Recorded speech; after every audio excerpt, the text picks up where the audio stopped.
inshuti zanjye nkoramutima zanjye nanone turabashuhuje tubifuriza kugira amahoro y'Imana.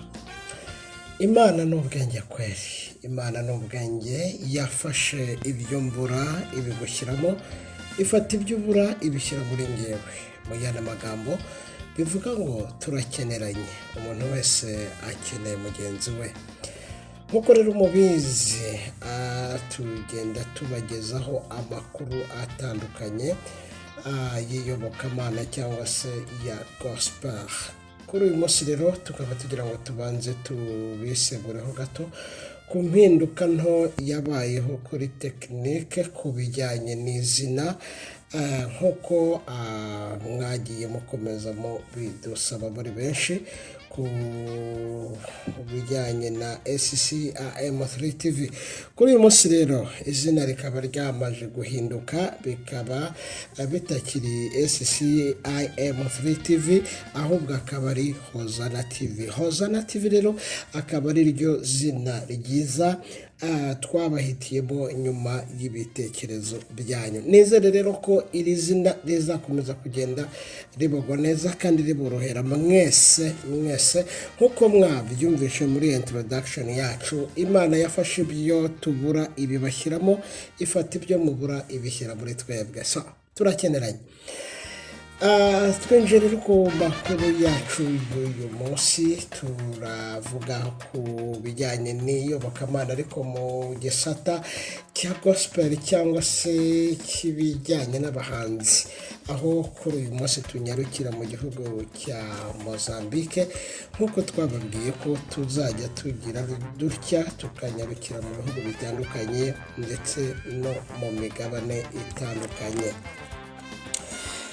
Mu gihugu cya Mozambique rero hari ayahe makuru ari mu gihugu cya Mozambique mwuka byaramwe inshuti zanjye nkoramutima zanjye hano muri uyu mujyi wa Maputo. Hakaba rero ngo hari umusore mana yanjye uri gukora ibintu by'ibitangaza.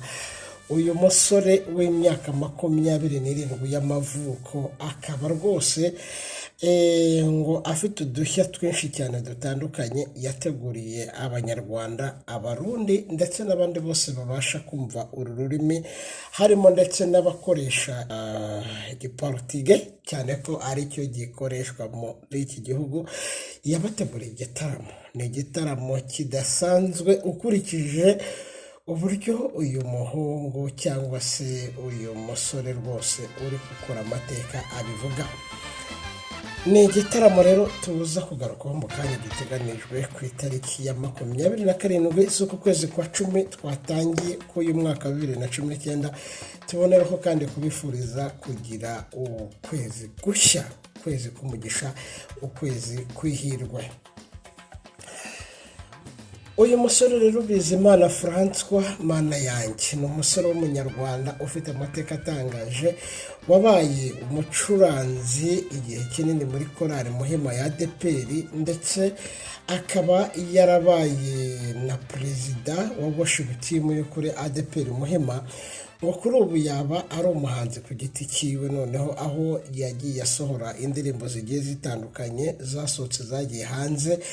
Nyuma rero yaho avire mu gihugu cy'u Rwanda akinjira mu gihugu cya Mozambique. Amakuru ye menshi ariko turagerageza kugenda tuvuga bike cyane ko ari umusore ufite impano itangaje. Nk'uko mugenda mubibona, uyu musore biragaragara ko ari umusore rwose ukiri muto nk'uko mubibona hano kuri aya mafoto, ariko ufite impano itangaje. Uyu musore Bizimana akaba ari umucuranzi, akaba ari umwe mu bacuranzi beza cyane bacuranga piano cyangwa se kiriya cyuma nyine bakunda gucuranga mu rusengero. Yes, akaba akunda gucuranga, karirimba yicurangira umwimerere udafitwe n'abahanzi benshi cyane muri iki gihe. Ariko uyu Bizimana umusore ukiri mutoya akaba rwose icyo ari ikintu yashoboye kugeraho. yaritegereje rero arareba asanga ngo akwiriye gutegurira abakunzi be, cyane ko amaze kugenda agwiza abakunzi benshi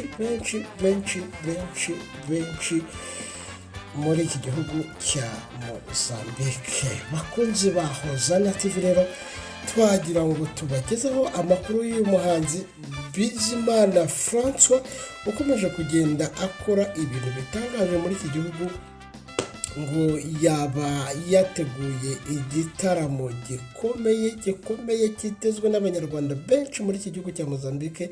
Iki gitaramo kizaba n'ubundi ku itariki ya 27 z'ukwezi kwa 10 2019. Gifite cyangwa se izina ryacyo riboneka mu Batesalonike ba mbere igice cya 5:18 yise ngo Live to Worship God. Bene data, ni igitaramo kizaba gikomeye. Abanyamozambique cyangwa se abatuye muri Maputo mwese murararitswe cyane kuzaboneka muri iki gitaramo. Kizabera rero mana yanjye, kizabera Avenue Acordo do Lusaka Parage Stadio ku muhanda wa Praça do Herói. Murumva ni bya bintu nyina ngo brigade nga Padre do Senhor, base ni ibintu bitoroshye, ni ibintu bijya gusa n'ibyo ngibyo, ariko kimwe cyo nuko bizaba bikomeye. Ni igitaramo rero bigaragara ko cyateguwe n'abajene, ikintu cyiza cyane twakunze rwose nka Hozana TV, cyateguwe n'abajene, aho n'ubundi umwigisha ngo uteganijwe kuzigisha muri iki gitaramo n'ubundi ari umuvugabutumwa umaze kugenda yubaka izina muri iki gihugu, uba nta wundi akaba ari Evangeliste Praise Paisible. Uyu akaba ari umusore tuzagarukaho mu makuru yacu ataha. Akaba ari umusore uri kugenda agwiza imbaraga cyane mu ijambo ry'Imana. Paisible, umusore w'umuhanga witonda kandi ufite ubwenge bw'Imana. Rero bantu mutuye Maputo, bantu mukunda Hozana TV, bantu mudukunda muherereye muri Mozambique, ntimuzacikwe muri iki gitaramo gikomeye. Bibutse ko iki gitaramo kizatangira saa 9:30. Umuntu uzakererwa ntabwo azabona ahantu yicara. Saa 9:30 iki gitaramo kizaba ari igitaramo kiri live, aho bazabacurangira ibintu byose mukabyina umuziki. Nababwira icyo gihe kizaba ari igihe giteye ubwoba. Nkoramutima zanjye, nshuti zanjye, ntimuzabure muri iki gitaramo. Kiri ku itariki 27 z'ukwezi kwa 10 2019. Bakunzi rero ba Hozana TV, reka tubabwire ngo nimugende mudakoze subscribe kugira ngo buri gihe mujye mubasha kubona amakuru atandukanye, cyane ko nkuko mubyumva nyine ubu noneho ibintu byahindutse. Tugiye kubagezaho amakuru y'ababishop, amakuru y'abaprofeti, amakuru y'abahanzi, amakuru y'abavugabutumwa. Mbese ubu iki ni cyo gihe. This is our time my friend. Rero remember gukora subscribe kugira ngo ubashe gukurikira ibintu byose kuri gahunda. Reka rero twifurize uyu mukozi w'Imana ukiri mutoya Francois, ni umuhanzi ariko akaba n'umuvugabutumwa uri gukora iki gikorane giteye ubwoba, afatanije na bagenzi biwe bagenda barushaho gutegura ibintu byiza cyane. Ubu repetition zirimo zirakorwa. Rero Imana ibahe umugisha.